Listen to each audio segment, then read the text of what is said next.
54 വയസ്സുള്ള ഓഫീസിൽ ജോലി ചെയ്യുന്ന ഒരു ചേട്ടൻ ഉദാഹരണക്കുറവിന് വേണ്ടി ഡോക്ടറെ കാണിച്ചു. ടെസ്റ്റുകൾ ചെയ്ത സമയത്ത് പ്രോസ്റ്റേറ്റിന്റെ വീക്കം ഉണ്ടെന്ന് മനസ്സിലാക്കിയതിന് ശേഷം ഡോക്ടർ ടെഡലാഫിൽ എന്ന് പറഞ്ഞ ടാബ്ലറ്റ് എല്ലാ ദിവസവും രാത്രി 8 മണിക്ക് ഒരു മാസത്തേക്ക് കഴിക്കാൻ വേണ്ടി പറഞ്ഞു. ഒരു മാസം കഴിഞ്ഞിട്ട് തിരിച്ചു വരണമെന്നും പറഞ്ഞിട്ടുണ്ടായിരുന്നു. ഇദ്ദേഹം ആദ്യത്തെ 10 ദിവസം ടാബ്ലറ്റ്സ് കറക്റ്റായിട്ട് കഴിച്ചു.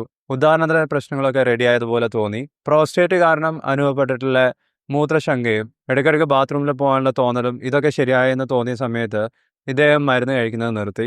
ഒരു മാസം കഴിഞ്ഞിട്ട് ഡോക്ടറെ തിരിച്ച് വീണ്ടും കാണിക്കണമെന്ന് പറയുന്നത് അതും സ്കിപ്പ് ചെയ്തു. പിന്നെ ഒരു 4 മാസം കഴിഞ്ഞ സമയത്ത് ഉദാഹരണത്തിന് പ്രശ്നങ്ങൾ വീണ്ടും വന്നു.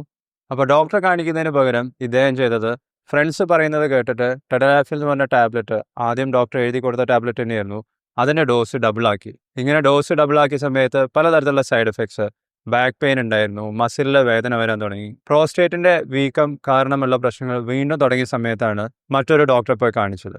ഹായ് ഫ്രണ്ട്സ്, ഞാൻ ഡോക്ടർ പ്രസൂൺ. ഉദാഹരണത്തിന് കഴിക്കുന്ന ഈ ടാബ്ലറ്റിന്റെ കാര്യം മാത്രമല്ല, പലതരത്തിലുള്ള മെഡിക്കൽ കണ്ടീഷൻസിലും ഡോക്ടർമാർ ഫോളോ അപ്പ് പറഞ്ഞിട്ടുണ്ടെങ്കിൽ അധികം ആൾക്കാരും അത് മിസ് ചെയ്യാറുണ്ട്.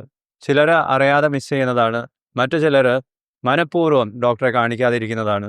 നിങ്ങളൊരു ഡോക്ടറെ കണ്ടതിന് ശേഷം ഡോക്ടർ നിങ്ങളുടെ അടുത്ത് 2 ആഴ്ച കഴിഞ്ഞിട്ടോ അല്ലെങ്കിൽ 1 മാസം കഴിഞ്ഞിട്ടോ വീണ്ടും കാണിക്കണമെന്ന് പറഞ്ഞിട്ടുണ്ടെങ്കിൽ ഇത്തരത്തിലുള്ള കൺസൾട്ടേഷനെയാണ് ഫോളോ അപ്പ് കൺസൾട്ടേഷൻ എന്ന് പറയുന്നത്. ഇത്തരത്തിലുള്ള ഫോളോ അപ്പ് കൺസൾട്ടേഷൻസ് എത്രത്തോളം ഇമ്പോർട്ടൻ്റ് ആണെന്നുള്ള കാര്യം അധികം ആൾക്കാരും മനസ്സിലാക്കാറില്ല. പ്രത്യേകിച്ചും നിങ്ങളുടെ ഡോക്ടർ അങ്ങനെ എടുത്ത് പറഞ്ഞിട്ടുണ്ടെങ്കിൽ ഒരു കാരണവശാലും നിങ്ങളത് സ്കിപ്പ് ചെയ്യരുത്. ഇന്നത്തെ വീഡിയോൻ്റെ വിഷയം ഫോളോ അപ്പ് കൺസൾട്ടേഷൻസ് ആണ്. ഇത് എത്രത്തോളം ഇമ്പോർട്ടൻ്റ് ആണ്, ഫോളോ അപ്പ് കൺസൾട്ടേഷൻസ് മിസ് ചെയ്ത് കഴിഞ്ഞാൽ എന്തെല്ലാം തരത്തിലുള്ള പ്രശ്നങ്ങൾ ഉണ്ടാവാം, ഇതൊഴിവാക്കാൻ നിങ്ങൾ എന്തെല്ലാമാണ് ചെയ്യേണ്ടത്, ഇതെല്ലാം നമുക്ക് ഈ വീഡിയോയിൽ നോക്കാം. സോ വെൽക്കം ബാക്ക് ടു ഡോഫിഡി. നമുക്ക് തുടങ്ങാം. നിങ്ങൾക്ക് അനുഭവപ്പെടുന്ന എന്ത് തരത്തിലുള്ള മെഡിക്കൽ പ്രോബ്ലം ആണെങ്കിലും അതിന് ഹോസ്പിറ്റലിൽ പോയി ഡോക്ടറെ കാണിക്കാൻ നിങ്ങൾക്ക് സമയം കിട്ടുന്നില്ല എന്നുണ്ടെങ്കിൽ ഓൺലൈൻ കൺസൾട്ടേഷൻസ് ഡോഫുഡി ത്രൂ ബുക്ക് ചെയ്യാവുന്നതാണ്. ഡോഫുഡിയിൽ 23ഓളം പല വിഭാഗത്തിലുള്ള സ്പെഷ്യാലിറ്റി ഡോക്ടേഴ്സ് ഉണ്ട്. നിങ്ങളുടെ വീട്ടിലിരുന്നുകൊണ്ട് തന്നെ ഓൺലൈനായി ഈ ഡോക്ടേഴ്സുമായി നിങ്ങൾക്ക് നിങ്ങളുടെ ആരോഗ്യ പ്രശ്നങ്ങൾ ചർച്ച ചെയ്യാനും എളുപ്പത്തിൽ ഫോളോ അപ്പ് കൺസൾട്ടേഷൻസ് പോലും ബുക്ക് ചെയ്യാൻ സാധിക്കുന്നതാണ്. അതിനുവേണ്ടി ഹോസ്പിറ്റലിൽ പോകണമെന്നില്ല, ക്യൂ നിൽക്കണമെന്നില്ല. നിങ്ങൾക്കും ഡോക്ടർമാർക്കും സൗകര്യമുള്ള സമയത്താണ് ഈ ഇത്തരത്തിലുള്ള ഓൺലൈൻ കൺസൾട്ടേഷൻസ് നടക്കുന്നത്. ഡോഫുഡിയിലുള്ള ഓൺലൈൻ കൺസൾട്ടേഷൻസ് ബുക്ക് ചെയ്യാൻ സ്ക്രീനിൽ കാണുന്ന ഫോൺ നമ്പറിലോ വാട്സാപ്പിലോ നിങ്ങൾക്ക് ബന്ധപ്പെടാവുന്നതാണ്. ഇനി നമുക്ക് ഫോളോ അപ്പ് കൺസൾട്ടേഷൻസിൻ്റെ ഇമ്പോർട്ടൻസ് എന്തൊക്കെയാണെന്ന് നോക്കാം.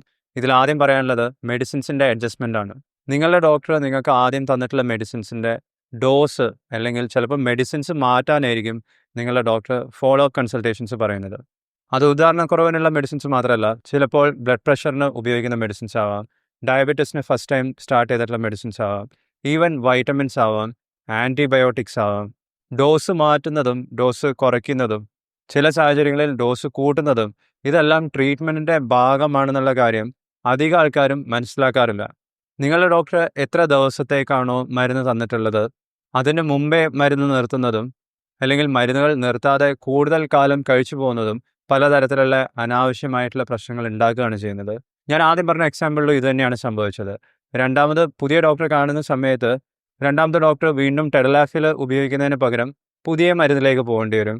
പുതിയ മരുന്നിന് വേറെ തരത്തിലുള്ള സൈഡ് എഫക്ട്സ് ഉണ്ടാവാം. പുതിയ മരുന്ന് ഇനിയും വർക്ക് ചെയ്ത് തുടങ്ങണമെങ്കിൽ കുറച്ച് സമയമെടുക്കും. ഓരോ മരുന്നുകൾ നമ്മുടെ ബോഡിയിൽ എത്തിക്കഴിഞ്ഞാൽ എങ്ങനെയാണ് വർക്ക് ചെയ്യുന്നത്, എത്ര സമയം കഴിച്ചാലാണ് ആ മരുന്ന് പ്രവർത്തിച്ച് തുടങ്ങുന്നത്, ഇതിൻ്റെ പോസിബിൾ സൈഡ് എഫക്ട്സ് എന്തൊക്കെയാണ്, ഇങ്ങനത്തെ കാര്യങ്ങളൊന്നും അധിക ഡോക്ടേഴ്സിനും എക്സ്പ്ലെയിൻ ചെയ്യാനുള്ള സമയം പോലും സാധാരണ കൺസൾട്ടേഷനിൽ ഉണ്ടാവാറുമില്ല. ഫോളോ അപ്പ് കൺസൾട്ടേഷൻസിൻ്റെ രണ്ടാമത്തെ പ്രത്യേകത എന്ന് പറഞ്ഞാൽ നിങ്ങൾ കഴിച്ചുകൊണ്ടിരിക്കുന്ന മരുന്നിൻ്റെ സൈഡ് എഫക്ട്സ് നോക്കാൻ വേണ്ടിയിട്ടും കൂടിയാണ്. ടെഡലാഫിലും സിൽഡനാഫിൽ പോലത്തെ മെഡിസിൻസിന് ഡോക്യുമെൻ്റ് ചെയ്തിട്ടുള്ള സൈഡ് എഫക്ട്സ് ഉണ്ട്. അതിൽ പെടുന്നതാണ് മസിൽ പെയിനും ഹെഡ് ഏക്ക്, ബാക്ക് പെയിൻ അല്ല. അപ്പോൾ ഇത്തരത്തിലുള്ള സൈഡ് എഫക്ട്സ് അനുഭവപ്പെടുന്നവർക്ക് മറ്റ് രീതിയിലുള്ള മെഡിസിൻസ് ട്രൈ ചെയ്യണം. നിങ്ങൾക്ക് ആദ്യം ഇത്തരത്തിലുള്ള മെഡിസിൻസ് എഴുതി തന്ന ഡോക്ടറിന് നിങ്ങൾക്ക് ഇത്തരത്തിലുള്ള സൈഡ് എഫക്ട്സ് ഉണ്ടോ ഇല്ലേ എന്നുള്ളത് അറിയാൻ നിങ്ങൾ രണ്ടാമതും ആ ഡോക്ടറിനെ കോൺടാക്ട് ചെയ്താൽ മാത്രമേ സാധിക്കുകയുള്ളൂ. ഇറക്ഷൻ്റെ ടാബ്ലറ്റ്സിന് മാത്രമല്ല, ആൻറ്റിബയോട്ടിക്സ്, പെയിൻ കില്ലേഴ്സിന് സൈഡ് എഫക്ട്സ് ഉണ്ട്. ഈവൻ വൈറ്റമിൻ സപ്ലിമെൻറ്റ്സിന് പോലും, ഉദാഹരണത്തിന് vitamin D, vitamin B12, iron tablets അനീമിയൊക്കെ കഴിക്കുകയാണെങ്കിൽ പോലും അതിനും സൈഡ് എഫക്ട്സ് ഉണ്ടാവാം. അപ്പോൾ ഇത്തരത്തിലുള്ള സൈഡ് എഫക്ട്സ് എല്ലാവർക്കും അനുഭവപ്പെടണമെന്നില്ല. നിങ്ങൾക്ക് അങ്ങനത്തെ സൈഡ് എഫക്ട്സ് അനുഭവപ്പെട്ടിട്ടുണ്ടെങ്കിൽ അത് നിങ്ങളുടെ ഡോക്ടറിനെ അറിയിക്കാനുള്ള ഒരു അവസരം കൂടിയാണ് ഫോളോ അപ്പ് കൺസൾട്ടേഷൻസ് എന്ന് പറയുന്നത്. പലതരത്തിലുള്ള മെഡിസിൻസിനും പല രീതിയിലുള്ള സൈഡ് എഫക്ട്സ് ആണ് ഉണ്ടാവുക. ഇതിനെക്കുറിച്ച് നിങ്ങൾക്ക് കൂടുതൽ അറിയാൻ സൈഡ് എഫക്ട്സ് എന്ന് പറഞ്ഞ ഒരു പ്ലേലിസ്റ്റ് തന്നെ ഞാൻ ക്രിയേറ്റ് ചെയ്തിട്ടുണ്ട്. കാർഡ്സിൽ നിങ്ങൾക്ക് ആ പ്ലേലിസ്റ്റിൻ്റെ ലിങ്ക് കാണാവുന്നതാണ്. നിങ്ങളുടെ ഡോക്ടറിന് നിങ്ങൾക്ക് ഇത്തരത്തിലുള്ള സൈഡ് എഫക്ട്സ് ഉണ്ടെന്ന് മനസ്സിലായി കഴിഞ്ഞാൽ മറ്റു തരത്തിലുള്ള മെഡിസിൻ ഓപ്ഷൻസിലേക്ക് പോകാനും ഒരു അവസരം കിട്ടുകയാണ് ചെയ്യുന്നത്. ഫോളോ അപ്പ് കൺസൾട്ടേഷൻസിൻ്റെ മൂന്നാമത്തെ പോയിന്റ് എന്ന് പറഞ്ഞാൽ ലാബ് ടെസ്റ്റിൻ്റെ റിവ്യൂ ആണ്. പലതരത്തിലുള്ള ബ്ലഡ് ടെസ്റ്റുകളും അല്ലെങ്കിൽ മറ്റു തരത്തിലുള്ള സ്കാനോ ഇമേജിംഗ് ടെസ്റ്റുകളും നിങ്ങളുടെ ഡോക്ടർ ചെയ്തിട്ട് തിരിച്ച് വരുന്ന സമയത്ത് ഫോളോ അപ്പ് കൺസൾട്ടേഷൻ്റെ സമയത്തായിരിക്കും കാണിക്കാൻ പറയുന്നത്. ഇത് ചില തരത്തിലുള്ള മെഡിക്കൽ കണ്ടീഷൻസ് ഡയഗ്നോസ് ചെയ്യാനും, അതായത് ഇന്ന തരത്തിലുള്ള കണ്ടീഷനാണെന്ന് കൺഫേം ചെയ്യാനും ഹെൽപ്ഫുള്ളാണ്. ഇല്ലെങ്കിൽ നിങ്ങൾക്ക് തന്നിട്ടുള്ള മെഡിസിൻസ് നിങ്ങളുടെ ബോഡിയിൽ നമ്മൾ വിചാരിച്ച ഇഫക്റ്റ് തന്നെയാണോ വരുത്തുന്നത്, ആ മെഡിസിൻസ് വർക്ക് ചെയ്യുന്നുണ്ടോ, ഇല്ലെങ്കിൽ അനാവശ്യമായിട്ടുള്ള സൈഡ് എഫക്ട്സ് ആണ് ഉണ്ടാക്കുന്നതെന്ന് കണ്ടുപിടിക്കാനായിരിക്കും ഇത്തരത്തിലുള്ള ടെസ്റ്റുകൾ ചെയ്യാൻ പറയുന്നത്. നിങ്ങൾ ഫോളോ അപ്പ് കൺസൾട്ടേഷൻസ് മിസ് ചെയ്യുകയാണെന്നുണ്ടെങ്കിൽ ഇത്തരത്തിലുള്ള ലാബ് ടെസ്റ്റുകൾ നിങ്ങളുടെ ഡോക്ടറിന് റിവ്യൂ ചെയ്യാനുള്ള അവസരം നിങ്ങൾ നിഷേധിക്കുകയാണ് ചെയ്യുന്നത്. ഇതിൻ്റെ കോംപ്ലിക്കേഷൻസും അവസാനം നിങ്ങൾക്ക് തന്നെയാണ് ബുദ്ധിമുട്ടുണ്ടാക്കുന്നത്.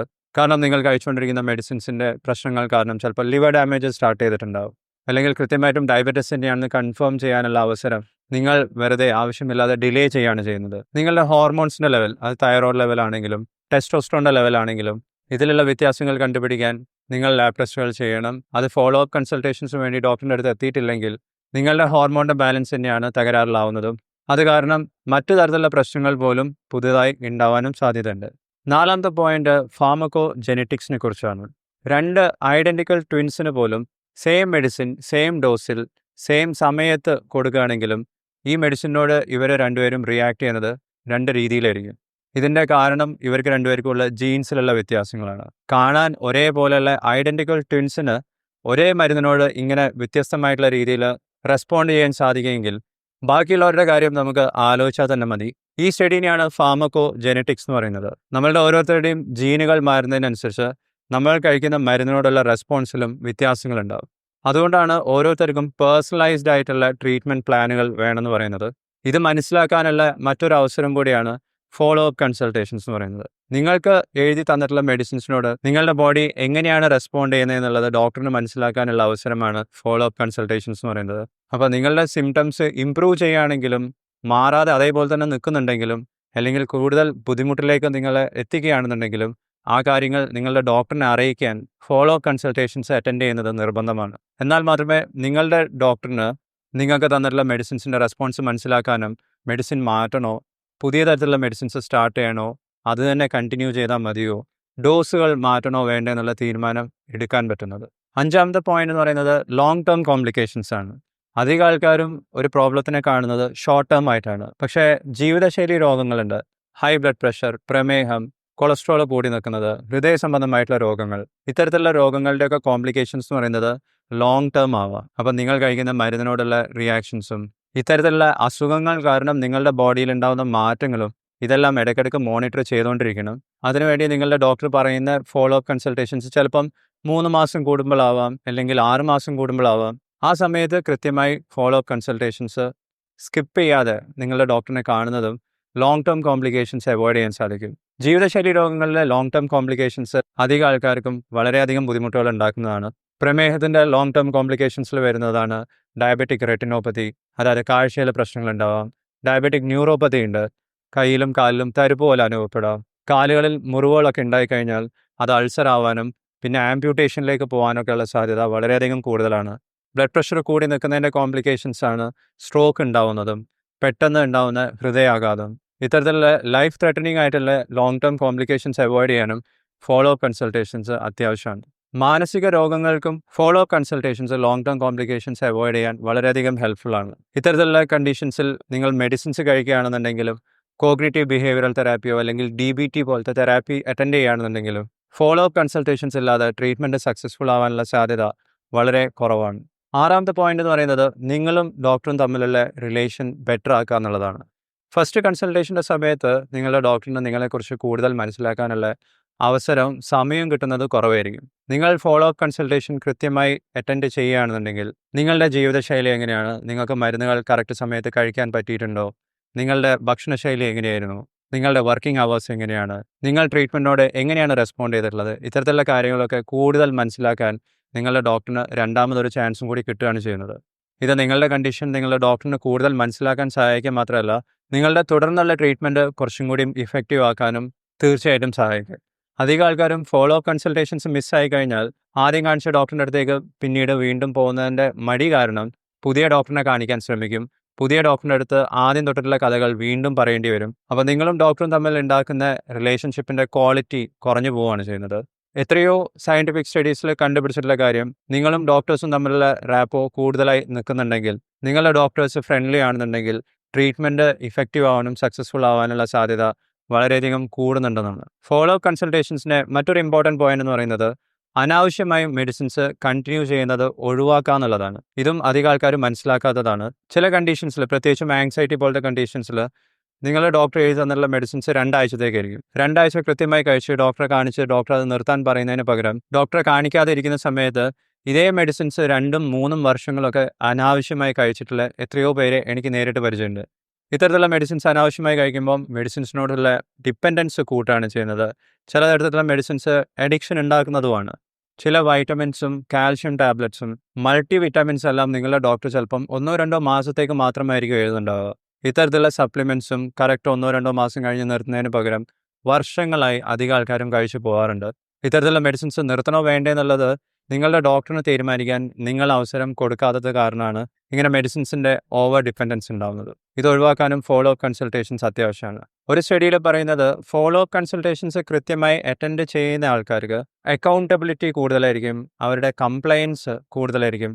അതുകൊണ്ട് തന്നെ ഇവർ കൃത്യമായി മരുന്നുകൾ കഴിക്കാനും കൃത്യമായി ഡോക്ടർമാർ പറഞ്ഞു തന്നിട്ടുള്ള ജീവിതശൈലി മാറ്റങ്ങൾ അവരുടെ ലൈഫ് സ്റ്റൈലിൽ കൊണ്ടുവരാനും, ഡയറ്റിലാവട്ടെ, എക്സസൈസിൻ്റെ കാര്യത്തിലാവട്ടെ, സ്മോക്കിങ്ങും ആൽക്കഹോളും നിർത്തുന്ന കാര്യത്തിലാവട്ടെ, ഇങ്ങനത്തെ കാര്യങ്ങളിലൊക്കെ കൂടുതൽ സക്സസ് റേറ്റ് ഉണ്ടാവാനും, അങ്ങനെ അവസാനം ട്രീറ്റ്മെൻറ്റ് ഔട്ട്കം കുറച്ചും കൂടിയും ഇഫക്റ്റീവ് ആവാനും സക്സസ്ഫുൾ ആവാനും സാധ്യത കൂടുതൽ ഇങ്ങനെയുള്ളവർക്കാണെന്നാണ് പറയുന്നത്. അപ്പോൾ ചുരുക്കി പറഞ്ഞാൽ ഫോളോ അപ്പ് കൺസൾട്ടേഷൻസ് നിങ്ങൾ മനഃപൂർവ്വമോ അല്ലാതെയോ മിസ്സാക്കുകയാണെന്നുണ്ടെങ്കിൽ നിങ്ങളുടെ അസുഖം കുറച്ചും കൂടിയും വേഴ്സ് ആക്കാനോ അല്ലെങ്കിൽ നിങ്ങളുടെ അസുഖം മാറാതെ അങ്ങനെ തന്നെ നിർത്താൻ നിങ്ങളും ഒരു കാരണമാവുകയാണ് ചെയ്യുന്നത്. നിങ്ങൾ ചിലപ്പം അനാവശ്യമായിട്ടുള്ള മെഡിസിൻസ് തുടർന്ന് കണ്ടിന്യൂ ചെയ്യുന്നുണ്ടാവാം, അല്ലെങ്കിൽ അനാവശ്യമായിട്ടുള്ള സൈഡ് എഫക്ട്സ് ഇപ്പോഴും അനുഭവിച്ചുകൊണ്ടിരിക്കുന്നത് ഫോളോ അപ്പ് കൺസൾട്ടേഷൻസ് മിസ്സാക്കിയത് കാരണമായിരിക്കാം. ലോങ് ടേം കോംപ്ലിക്കേഷൻസും സീരിയസ് ആയിട്ടുള്ള പ്രശ്നങ്ങളും അവോയ്ഡ് ചെയ്യാനുള്ള അവസരവും ഫോളോ അപ്പ് കൺസൾട്ടേഷൻസ് എടുക്കാത്തത് കാരണം ചിലപ്പോൾ നിങ്ങൾക്കും നിങ്ങളുടെ ഡോക്ടറിനും മിസ്സാവാം. ഫോളോ അപ്പ് കൺസൾട്ടേഷൻസ് അങ്ങനെ മിസ്സാക്കുന്നവർക്ക് ട്രീറ്റ്മെൻറ്റിൻ്റെ കോസ്റ്റ് അവർ വിചാരിക്കുന്ന പോലെ കുറയ്ക്കാനല്ല, വിചാരിക്കാത്ത ലെവലിലേക്ക് അനാവശ്യമായി കൂട്ടുകയാണ് ചെയ്യുന്നത്. അവസാനമായി എല്ലാവരും മനസ്സിലാക്കേണ്ട ഒരു കാര്യം എന്ന് പറഞ്ഞാൽ, ആരോഗ്യം എന്ന് പറഞ്ഞാൽ ഒറ്റത്തവണ തീർപ്പാക്കുന്ന പദ്ധതികളൊന്നുമല്ല. ആരോഗ്യം എന്ന് പറഞ്ഞാൽ തുടർന്നുകൊണ്ടിരിക്കുന്ന ഒരു യാത്ര പോലെയാണ്. ഇതിൽ പലതരത്തിലുള്ള മാറ്റങ്ങൾ വരുത്തേണ്ടി വരും. അതിന് ഫോളോ അപ്പ് കൺസൾട്ടേഷൻസ് അത്യാവശ്യമാണ്, അനിവാര്യമാണ്. ഫോളോ അപ്പ് കൺസൾട്ടേഷൻസ് നിങ്ങളുടെ ഡോക്ടറിന് വെറും ഒരു സെക്കൻഡ് ചാൻസ് കൊടുക്കൽ മാത്രമല്ല, അത് നിങ്ങളുടെ ആരോഗ്യം മെച്ചപ്പെടുത്താൻ നിങ്ങൾക്ക് ചെയ്യാൻ പറ്റുന്ന ബെസ്റ്റ് ചാൻസും കൂടിയാണ്.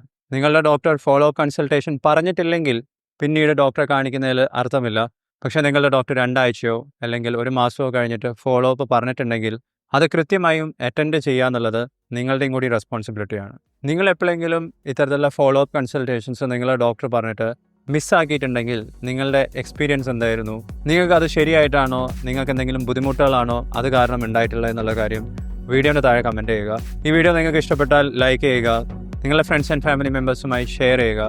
ചാനൽ ഇനിയും സബ്സ്ക്രൈബ് ചെയ്തിട്ടില്ലെങ്കിൽ സബ്സ്ക്രൈബ് ചെയ്യുക. ഞാൻ നിങ്ങളുടെ നെക്സ്റ്റ് വീഡിയോയിൽ കാണാം. ബൈ.